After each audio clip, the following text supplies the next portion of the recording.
I spent an average of 9 hours a day on my phone. 9 hours. More than a full-time job. More than I slept. More than I spent doing anything else in my life. And I thought it was normal. I thought everyone lived this way. Scrolling, swiping, refreshing, checking, consuming. Endlessly consuming. When I decided to break my phone addiction, I thought it would be simple. Just use my phone less, right? Be more present. Problem solved. I was so wrong. Breaking my phone addiction didn't just change my habits. It shattered my entire reality. It exposed how hollow my life had become. How fake my connections were. How lost I actually was. This is what really happens when you break free from your phone. And it's nothing like what I expected. It hit me during dinner with my family. My mom was talking about something important. I have no idea what. Because I was on my phone. My dad reached over and gently pushed my phone down. "Are you even here?" he asked. And I realized I wasn't. I was physically present but mentally somewhere else. Scrolling through people's lives I didn't care about. Reading news that would be irrelevant tomorrow. Watching videos I'd forget in 5 minutes. I looked around the table. Everyone else was engaged. Present. Connected. I was alone, hunched over a glowing screen. That night, I checked my screen time. 9 hours and 43 minutes. I'd been awake for 16 hours. I'd spent more than half my waking life staring at a screen. I felt sick. This wasn't living. This was existing in a digital fog while real life passed me by. I decided right then, I was done. I was breaking this addiction. How hard could it be? I made a plan. A simple plan. Because I thought this was simple. I'd use my phone less. Set limits. Be intentional. Delete some apps. Turn off notifications. Easy. I started the next morning. Woke up, and for the first time in years, didn't immediately reach for my phone. I felt proud. This was going to be easy. I made it 17 minutes before I picked it up. Just to check the time, I told myself. Then just to check the weather. Then just one quick scroll through social media. Then suddenly 30 minutes had passed and I was deep in a rabbit hole of content I didn't care about. I put the phone down, frustrated with myself. Tried again. Made it 12 minutes this time before reaching for it. This happened all day. Reach, unlock, scroll, realize what I was doing, put it down, feel bad, repeat. Over and over. By the end of day 1, my screen time was 8 hours and 56 minutes. Less than the day before, but not by much. This wasn't going to be simple at all. Day 2, the physical symptoms started. And they were worse than I expected. My hands felt empty without my phone. I'd reach for it constantly, like a phantom limb. My fingers twitched, wanting to scroll. My thumb ached from the absence of motion. I couldn't sit still. I'd feel this restless energy, this need to do something with my hands. Pick up the phone. Check something. Anything. I felt anxious. Constantly. Like I was missing something important. Like something bad was happening and I didn't know about it. My chest was tight. My breathing was shallow. I couldn't focus on anything. My attention span was destroyed. I tried to read a book, couldn't make it through a page. Tried to watch a show, couldn't pay attention. My brain kept seeking that rapid-fire stimulation my phone provided. And the boredom. The crushing, suffocating boredom. Every moment without my phone felt endless. Unbearable. Time moved so slowly when I wasn't scrolling. I didn't realize I was this addicted. This dependent. This broken. By day 3, I started having an identity crisis. Who was I without my phone? I genuinely didn't know. I'd curated my entire identity online. My social media profiles. My carefully selected photos. My witty captions. My curated feed. That was who I was. Or who I'd convinced myself I was. Without constant access to that digital identity, I felt like nobody. I couldn't post about what I was doing, So did it even matter that I was doing it? If I didn't share my thoughts, did they exist? If I didn't document my life, was I even living? It sounds ridiculous written out. But that's how I felt. I'd spent years building a digital persona, performing my life for an audience, creating a highlight reel. And without that constant performance, I didn't know who I was. The real me, without filters and captions and carefully selected moments, felt boring, inadequate, not worth paying attention to. I deleted social media apps. Not my accounts, I wasn't ready for that. Just the apps. Made it harder to access. The withdrawal was brutal. I'd pick up my phone out of habit and look for the apps. They weren't there. I'd feel a spike of anxiety. Then I'd go to the browser to access them there. Realize what I was doing. Feel disgusted with myself. This happened dozens of times a day. The habit was so ingrained. Wake up, check social media. Waiting in line, check social media. Bored, check social media. Happy, check social media. Sad, check social media. Every emotion, every moment, every situation triggered the urge to check. I'd have phantom notifications. I'd swear I felt my phone buzz. Check it. Nothing there. Feel disappointed and relieved simultaneously. I obsessed over what I was missing. What were people posting? What news was breaking? What drama was unfolding? The fear of missing out was overwhelming. I realized social media wasn't just a habit. It was how I experienced life. Without it, I didn't know how to process anything. Without my phone constantly occupying my attention, I was left with something I hadn't experienced in years: silence. And it was deafening. I'd be riding the bus, and instead of scrolling, I'd just sit there. With my thoughts, which were chaotic and uncomfortable and relentless. I'd be lying in bed, and instead of scrolling until I passed out, I'd be alone with myself. My anxieties. My regrets. My fears. Everything I'd been drowning out with content consumption came flooding back. I'd be eating a meal, and instead of watching something while I ate, I'd be present with just the act of eating. It felt weird. Wrong. Too quiet. I realized I'd been using my phone to escape my own mind. To never be alone with myself. To constantly distract from whatever I was feeling or thinking. Now, I had to actually face myself. And I didn't like what I found. Without my phone as a buffer, my relationships changed dramatically. And not all in good ways. I tried to have a conversation with a friend.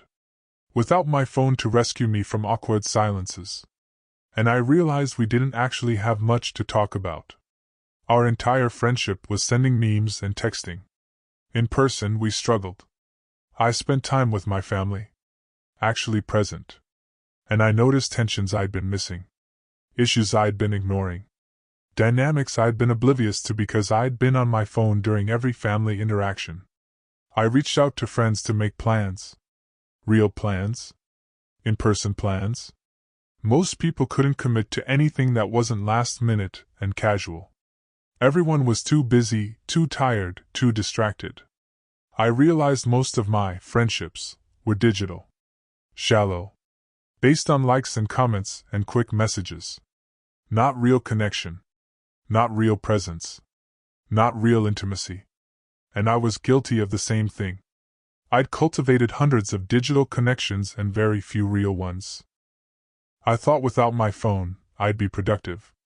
I'd finally get things done. Use all those hours for something meaningful. Nope. Without my phone, I wasn't productive. I was paralyzed. I'd sit down to work, and within minutes, I'd want my phone. Need a break. Need a reward. Need stimulation. I tried to work without those constant dopamine hits, and it felt impossible. The work felt too hard. Too boring. Too slow. I realized I'd conditioned myself to need constant interruption. Constant stimulation. Constant rewards. Real work, deep work, focused work felt unbearable. Instead of being productive, I found other ways to procrastinate. I'd stare at my computer screen. Make tea. Organize my desk. Anything but actually focus. My attention span was destroyed.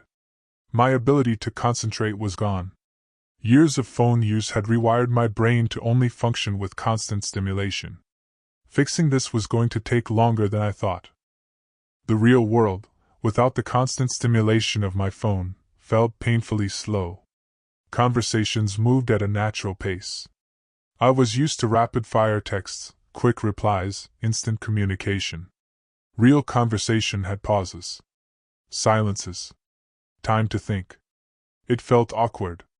Activities took time. I was used to accomplishing digital tasks instantly. Swipe, click, done. Real-world activities required patience. Effort. Time.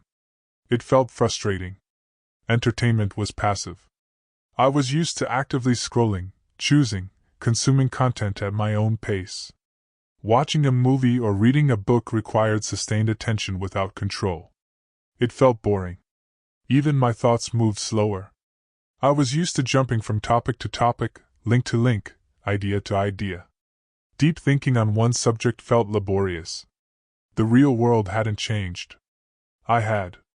And readjusting to the natural pace of life was harder than I ever imagined. Without my phone constantly in hand, I started noticing something disturbing. I couldn't remember things. What had I done last week? No idea. I'd lived it through a screen, documenting instead of experiencing. Now I had photos but no memories. What conversations had I had? Couldn't recall. I'd been half present, half on my phone. What had I learned? Nothing stuck. I'd consumed thousands of articles, videos, posts. Retained almost nothing. It was all fast food for my brain. Empty calories. I'd been living my life in a fog. Present physically but absent mentally. Recording everything but experiencing nothing. Creating a digital archive of a life I wasn't actually living. The memories weren't stored in my brain. They were stored in my phone. And they felt hollow. Screenshots of a life, not a life actually lived. Even with social media apps deleted, I'd still find ways to access them. Through the browser. On my computer. I couldn't fully let go. And every time I checked, I fell into the comparison trap. Everyone else's life looked perfect. Exciting.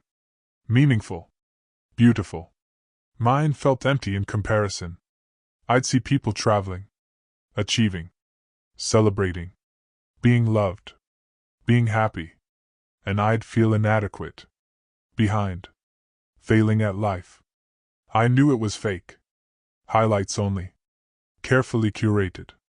Filters and angles and selective sharing. But knowing it was fake didn't stop it from affecting me. Every scroll session left me feeling worse. More anxious. More depressed. More convinced I was wasting my life. But I couldn't stop looking. Even knowing it hurt me, I kept going back. Kept comparing. Kept feeling inadequate. This was addiction. Clear as day. And recognizing it didn't make it easier to stop. 2 weeks in, I did something radical. I left my phone at home for an entire day. The panic was immediate. What if someone needed me? What if I missed something important? What if there was an emergency? But I did it anyway. Left the house with just my keys and wallet. The first hour was torture. I felt naked. Vulnerable. Exposed. I reached for my phone constantly, only to remember it wasn't there. But then something shifted. After the initial panic subsided, I felt light. I walked without checking my phone every few steps. I looked around. Noticed things. The sky. Buildings. People. Things I walked past every day but never really saw. I sat in a cafe and just sat. No phone to hide behind. No screen to stare at. I watched people. Thought. Daydreamed.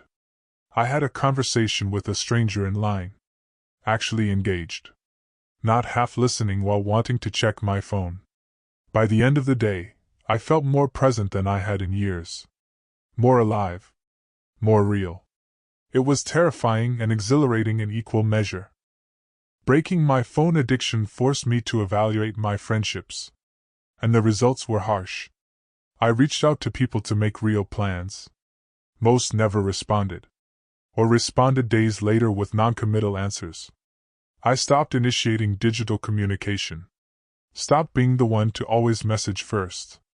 And most of my friendships just stopped. Radio silence. I realized I'd been putting all the effort into maintaining these friendships.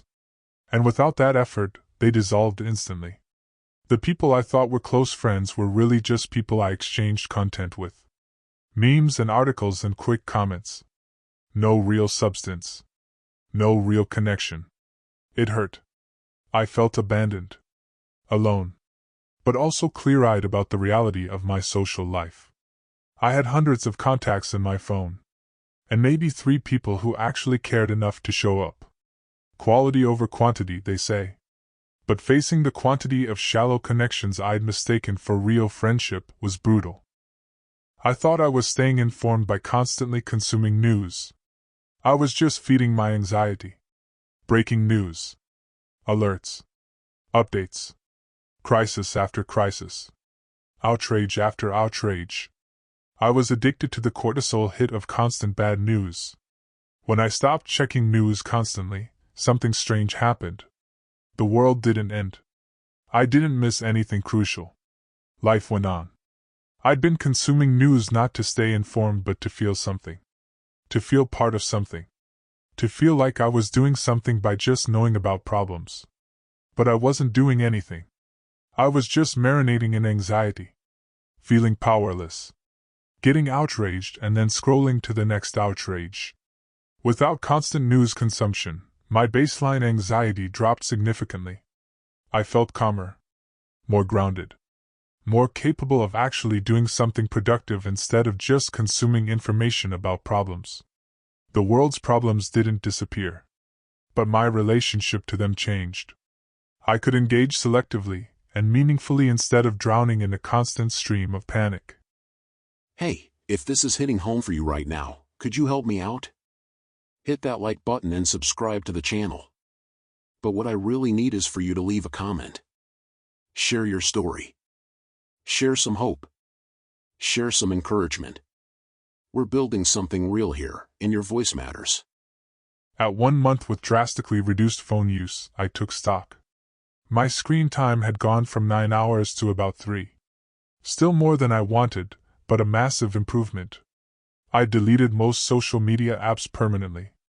Kept a few but only accessed them on my computer, deliberately, a few times a week. I'd established phone-free zones. Bedroom. Meals. First hour after waking up. Last hour before bed. I'd started doing things I hadn't done in years. Reading physical books. Going for walks without headphones. Having meals without screens. Sitting with my thoughts. The changes were visible. I was sleeping better. Focusing better. Feeling more present. More real. But I also felt lonely. Disconnected from the constant stream of content and communication. Like I was missing out on everything. This was the trade-off. Presence versus constant connection. Real versus virtual. Quality versus quantity. And I was still figuring out if it was worth it. One of the hardest parts of breaking my phone addiction was relearning how to be bored. For years, I'd eliminated every moment of boredom. Waiting in line? Phone. Commercial break? Phone. Waiting for water to boil? Phone. Every gap in activity was filled with scrolling. Now I had to just wait. Be bored. Sit with the discomfort of nothing happening. It was excruciating at first. Every moment of boredom felt like torture. My brain screamed for stimulation. My hand itched for my phone. But slowly, something changed. In the boredom, I started thinking. Actually thinking. Creative thoughts. Ideas. Solutions to problems. Connections between concepts. I started noticing things. Details in my environment. People's expressions. The way light moved. I started daydreaming. Something I hadn't done since childhood. letting my mind wander without direction or purpose. Boredom, I realized, wasn't the enemy. It was the space where creativity lived, where observation happened, where real thinking occurred. My phone had stolen that from me, and getting it back was transformative. I tried dating without my phone as a crutch. It was a disaster. First dates had always involved checking my phone. If conversation lagged, I'd have an out. If things got awkward, I could create distance. Now, I was fully present. And it was uncomfortable. I had to actually engage. Actually listen. Actually be vulnerable. Without the safety net of my phone. Some dates went well. The person appreciated my presence. My attention. The fact that I wasn't on my phone. Other dates were awkward. We had nothing to talk about. The silences were painful. I desperately wanted to check my phone. I also realized I'd been using my phone to avoid intimacy. To keep people at arm's length. To never be fully present or vulnerable. Dating without that shield forced me to actually connect. Or to recognize when connection wasn't possible. Both were uncomfortable but real. My relationship with work changed dramatically without constant phone interruption. I started doing deep work. Real focus. Hours of uninterrupted concentration. I'd forgotten what that felt like. My productivity skyrocketed. Not because I was working longer hours. Because I was actually working during work hours instead of being constantly distracted. I completed projects that had been languishing for months. Had insights I'd been too distracted to reach. Produced work I was actually proud of. But I also struggled. Deep work was hard. My brain wasn't used to it. I'd have to fight the urge to check my phone every few minutes. I'd feel exhausted after a focused work session. My brain was out of shape. Rebuilding my ability to concentrate was like relearning to run after years of inactivity. But slowly, my capacity grew. Focus became easier. Work became more satisfying. I remembered why I'd chosen my career in the first place. Even months into reducing my phone use, I still experienced phantom phone syndrome. I'd feel my phone vibrate. Check it. Nothing there. This happened dozens of times a day. I'd hear a notification sound. From someone else's phone. My heart would race. My hand would reach for my phone automatically. I'd be doing something and suddenly think, I should post about this. Then remember I wasn't doing that anymore. Feel a strange sense of loss. My brain was still wired for constant phone checking. The neural pathways were deeply carved. Changing them was possible but slow and uncomfortable. Sometimes I'd catch myself mid-reach. Hand moving toward my phone without conscious thought. I'd stop myself. Feel proud. But also disturbed by how automatic it had become. The addiction was physical.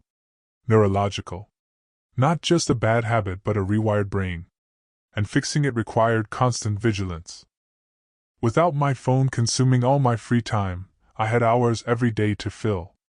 I started rediscovering hobbies. I picked up my guitar. Hadn't touched it in years. It felt foreign and familiar at once. I practiced. Slowly improved. Remembered why I loved it. I started cooking. Actually cooking. Not just heating things up.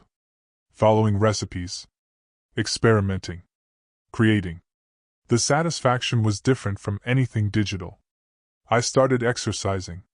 Really exercising. Not just tracking steps on my phone but moving for the joy of movement. I started writing. By hand. In a journal. Processing thoughts and feelings instead of just posting them for validation. These activities were slower than scrolling. Less stimulating. But more satisfying. They created something. Accomplished something.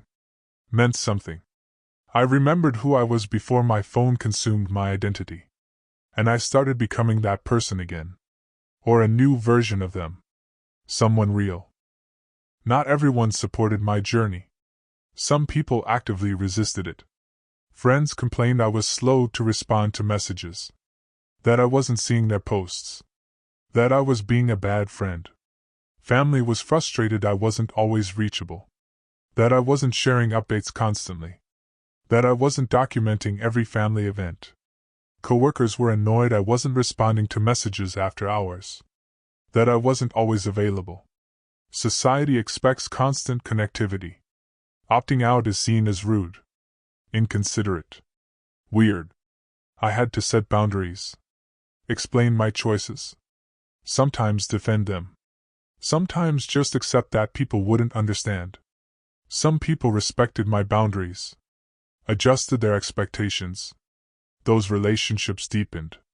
Others couldn't or wouldn't adjust. Got frustrated. Pulled away. Those relationships revealed themselves as conditional on my constant availability. Breaking my phone addiction meant disappointing people. And learning that was okay. I started treating information like food. I needed to be selective about what I consumed. For years, I'd consumed everything. Every article. Every video. Every post. All of it. Indiscriminately. Like eating everything in sight. Now, I was intentional. Selective. Deliberate. What did I actually want to know? What actually mattered? What actually enriched my life? I unsubscribed from most newsletters. Unfollowed most accounts. Left most groups. The noise dropped dramatically. What remained was signal. Content that actually mattered. That taught me something. That enriched my perspective. That was worth my time and attention. The difference was stark. I consumed less but retained more. Learned less but understood more. Spent less time but gained more value. Quality over quantity. In information as in everything else. This simple shift changed my entire relationship with digital content. At 3 months, I looked back and barely recognized my old life. My screen time averaged 2 hours a day. Mostly necessary uses. Communication. Navigation. Occasional intentional leisure. I hadn't checked social media in weeks. Didn't miss it. Didn't think about it. It just wasn't part of my life anymore. I'd rebuilt relationships that mattered. Let go of ones that didn't. Had fewer friends but real friends. I'd rediscovered myself. My interests. My values. Who I was without performing for an audience. I was present. Actually present. In my life. In conversations. In experiences. Not documenting or scrolling through someone else's. I slept better. Thought clearer. Felt more real. More solid. More myself. The transformation wasn't dramatic. It was gradual. Tiny changes that compounded. Difficult choices that became easier with practice. I wasn't perfect. Still had moments of reaching for my phone mindlessly. Still struggled with the pull of distraction. But I was free in a way I hadn't been in years. And that freedom was worth every uncomfortable moment. Without my phone mediating every relationship, I experienced real connection for the first time in years. Real connection was messy. Awkward sometimes. It required vulnerability. Presence. Effort. It didn't have filters. Couldn't be edited. Wasn't performed for an audience. It was just real. Real connection meant difficult conversations. Conflicts. Disagreements. Things I'd avoided by hiding behind screens. It meant being seen. Fully.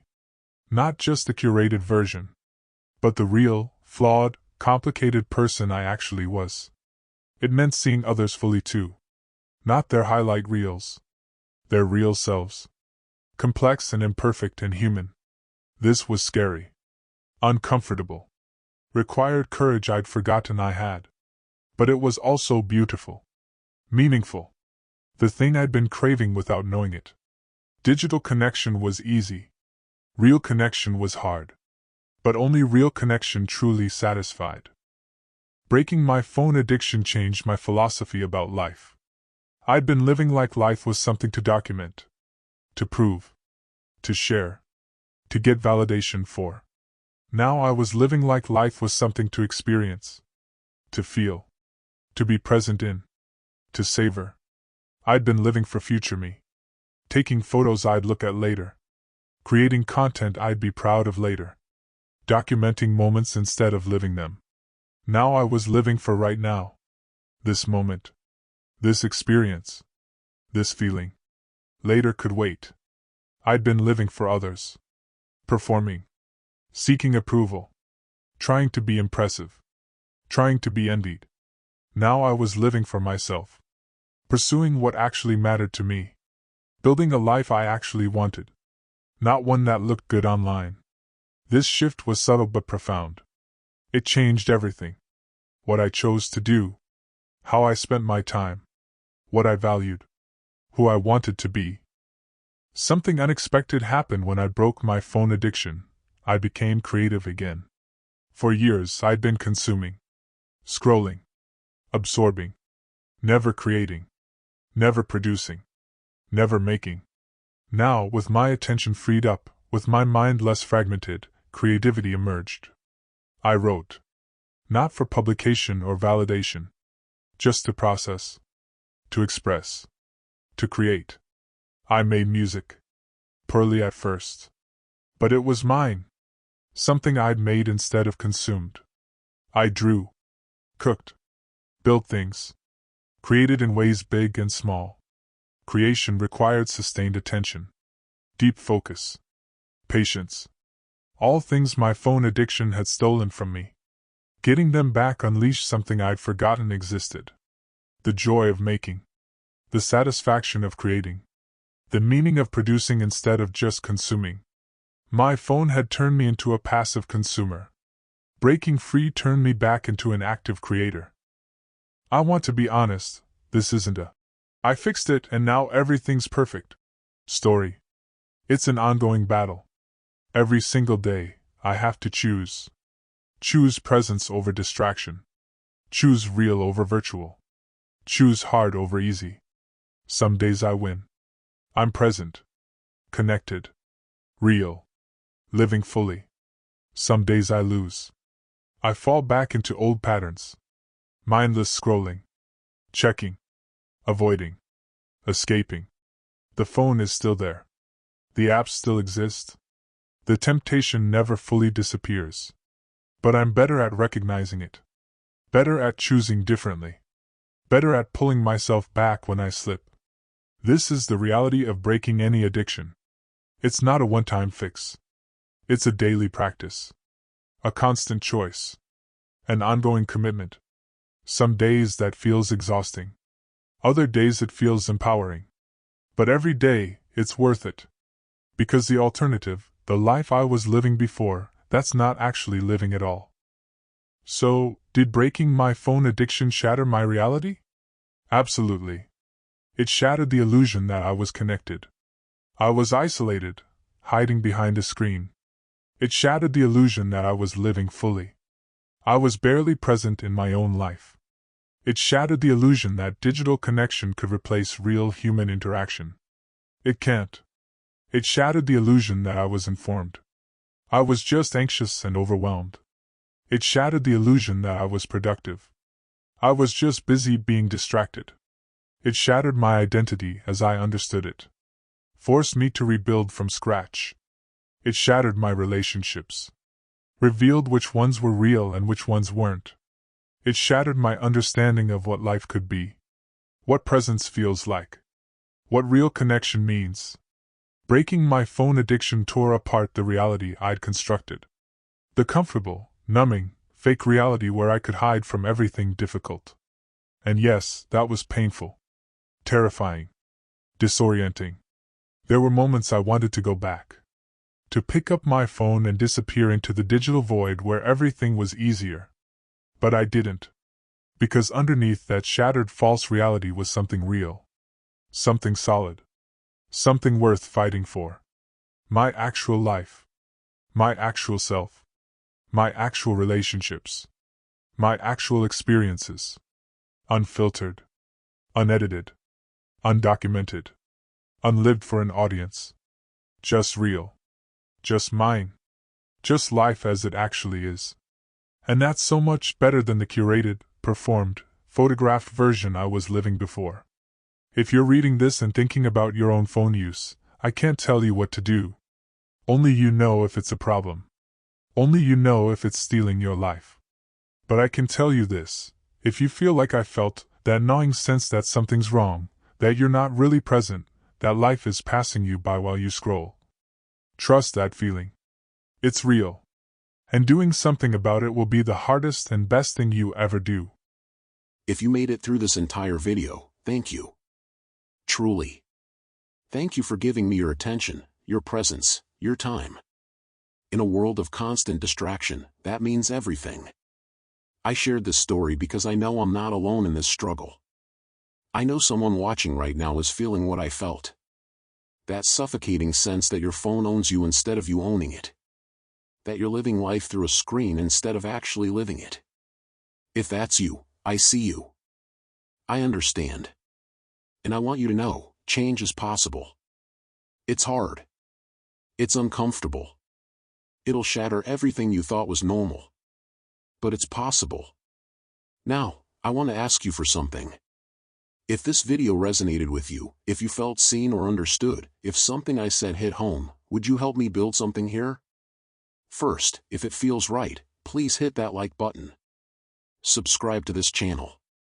Not just for me, but so other people can find this. So other people who are struggling can know they're not alone. But here's what matters most. Here's what would mean the world to me and to everyone in this community. Leave a comment. And I don't just mean any comment. I mean something real. Something that matters. Leave a word of encouragement for someone who's trying to break free from their phone but feels like they can't do it. Tell them they can. Tell them it's hard but it's worth it. Leave a message of hope for someone who's feeling lost in the digital noise. Tell them about the clarity that's possible. The presence. The real life waiting on the other side. Share the forgiveness you're learning to give yourself. Because someone reading this is beating themselves up for their phone use, drowning in shame, convinced they're weak or broken. They need to hear that it's not about willpower. It's about rewiring. It's about healing. It's about grace. Share what helped you. What's working. What gave you a breakthrough. Your experience might be exactly what someone else needs to hear. Or just share love. Simple, honest love. Tell someone they're not alone. That they matter. That their struggle is real and valid and worth fighting through. Your words have power. Real power. The person reading your comment might be at their breaking point. Might be about to give up. Might be convinced they're the only one struggling like this. Your comment could be what keeps them going. What gives them hope. What helps them believe change is possible. So please, take a moment. Share your heart. Be real. Be vulnerable. Be part of this community we're building. Where are you in your journey with your phone? What made you realize it was a problem? What's helping you change? What's hard right now? What would you tell someone who's where you were 6 months ago? What forgiveness do you need to give yourself? What hope are you holding on to? Write it down. Put it out there. Let it matter. And if you're reading these comments right now, searching for hope, searching for a sign that you're not crazy, that change is possible, here it is. You are not alone. Your struggle is real. Your addiction is valid. And you can break free. It'll be hard. Harder than you think. It'll shatter your reality. Force you to rebuild everything. But on the other side is presence. Real connection. Real life. Your actual self, not the performed version. And that's worth everything. Keep going. One day at a time. 1 hour at a time. One moment of choosing presence over distraction at a time. You can do this. We can do this. Together. I'll see you in the next video. And I'll see you in the comments. Stay present. Stay real. Stay strong. You've got this.